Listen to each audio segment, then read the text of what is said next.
Assalamualaikum warahmatullahi wabarakatuh.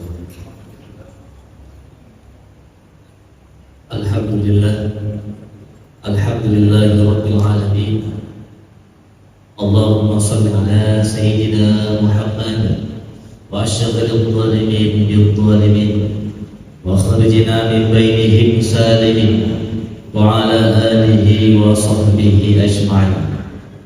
Rabbi shrah li sadri wa yassir li amri wahlul 'uqdatam min lisani yafqahu qawli.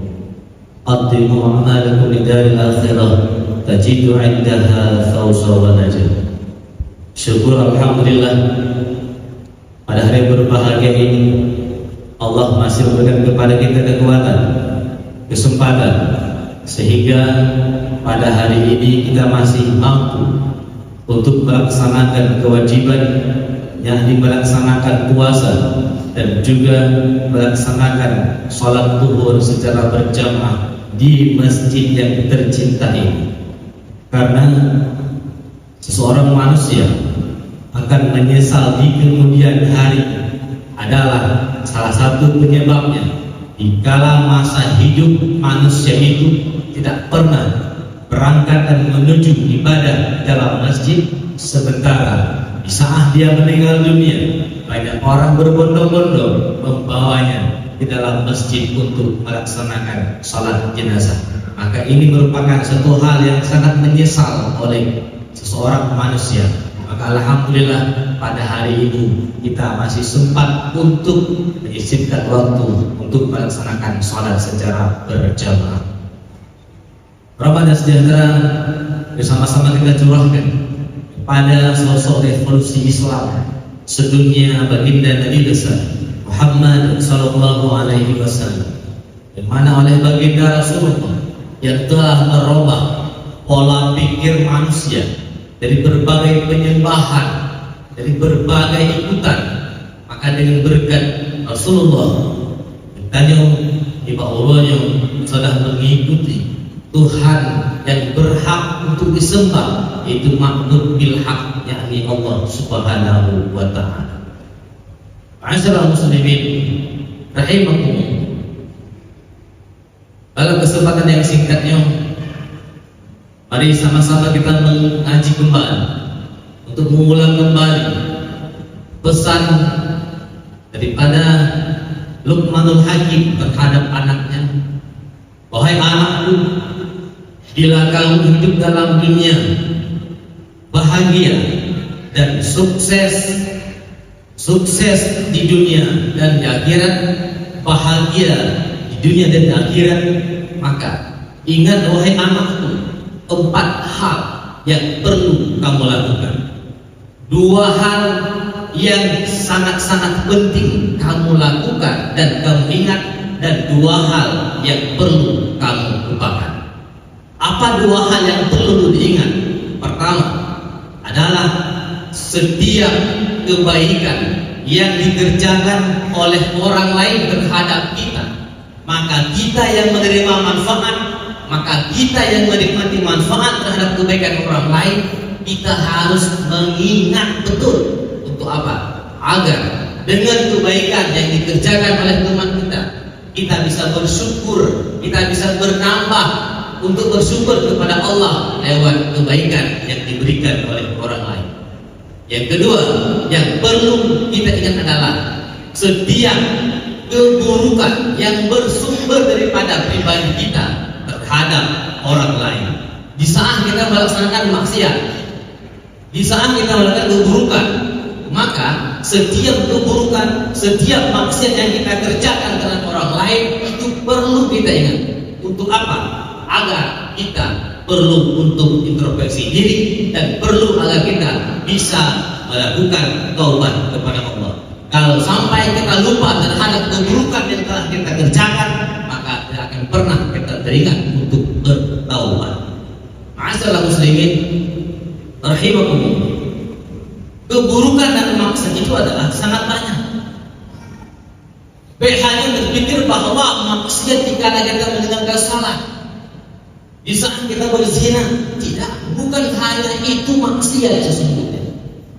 hari ini maksiat yang sudah merajalela dan dianggap sepele oleh kebanyakan manusia, sangat kecil dan dianggap hal yang tidak begitu penting, tetapi efek dan imbasnya sangat berbahaya.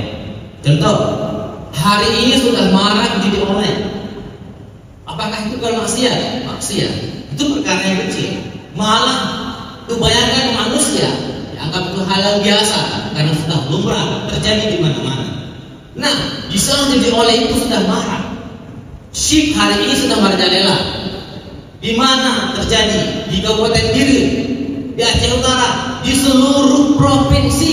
Hari ini syirk itu sudah merajalela. Masyarakat muslimin, dikala syirk itu sudah merajalela, itu merupakan sebuah maksiat yang terjadi, dan hari ini kita belum mampu untuk bisa mengatasinya. Nah, saya sudah berbicara masalah syirk itu haram atau tidak haram. Itu ada fatwa MPU yang telah dikeluarkan. Tetapi yang ingin saya katakan pada hari ini adalah syirk itu yang kita biarkan terhadap anak-anak dan generasi kita hari ini, yang bisa membuat generasi Aceh hancur pada hari ini.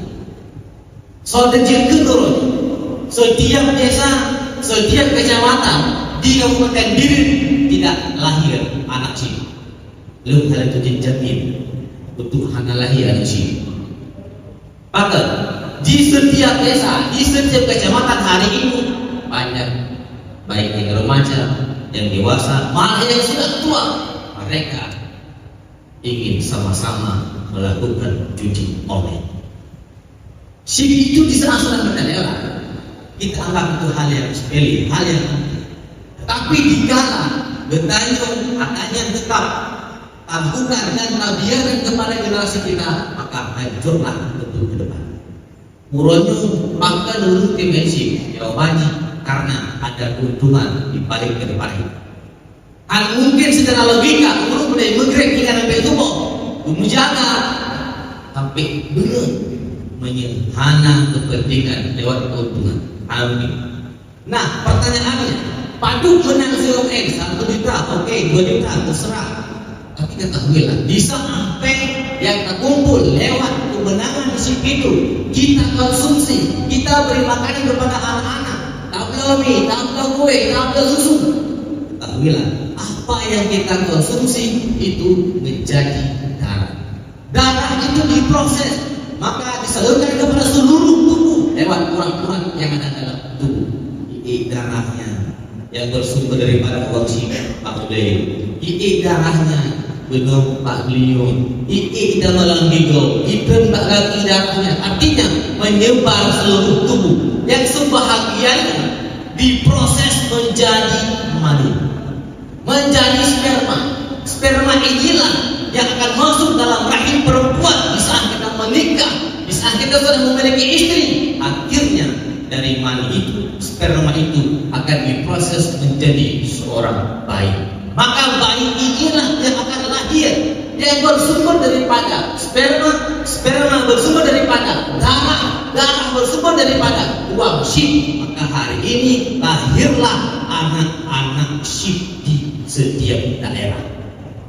Masyarakat muslimin rahimakumullah. Mungkin kalau ini sudah terjadi, maka langkah apa yang harus kita lakukan? Langkah apa yang harus kita tempuh? Tentu jawabannya adalah pada pribadi kita. Mari kita sama-sama menjaga keluarga kita agar keluarga aman, nyaman di dalam melakukan ibadah kepada Allah Subhanahu wa Ta'ala. Masyaallah muslimin rahimahullah. Itu dua yang perlu untuk diingat. Kemudian dua lagi yang perlu untuk dilupakan. Pertama, kebaikan yang pernah kita lakukan terhadap orang lain. Kita bersedekah, kita memberi cuma-cuma kepada orang lain, maka setiap kebaikan itu tidak perlu kita ingat, tetapi kita lupakan saja. Amal kebaikan tetap malaikat tidak pernah luput dalam menulis kepada kita. Kemudian yang terakhir yang perlu kita lupakan adalah keburukan yang datang kepada orang lain. Maka keburukan itu tetap kita lupakan agar kita menjadi sosok manusia yang mampu untuk memaafkan kepada manusia yang lain. Mungkin ini yang dapat kami sampaikan. Moga-moga komandan dari Dipit lewat dari Tuhan, semoga masih biji kuban, biji penasehat dan juga biji penawar. Moga-moga di dalam menjalankan Ramadan yang penuh dengan keberkahan ini, betul yang selalu dalam lindungan Allah Subhanahu wa taala. Ilahi anta maksudi, wahai Tuhan, Engkaulah yang menjadi tujuanku, Engkaulah yang menjadi tujuan akhir hidupku. Maka jangan sampai salah dalam memilih atau menuju kehidupan yang sesungguhnya. Akhirul kalam ala hadhihi. Assalamualaikum warahmatullahi wabarakatuh.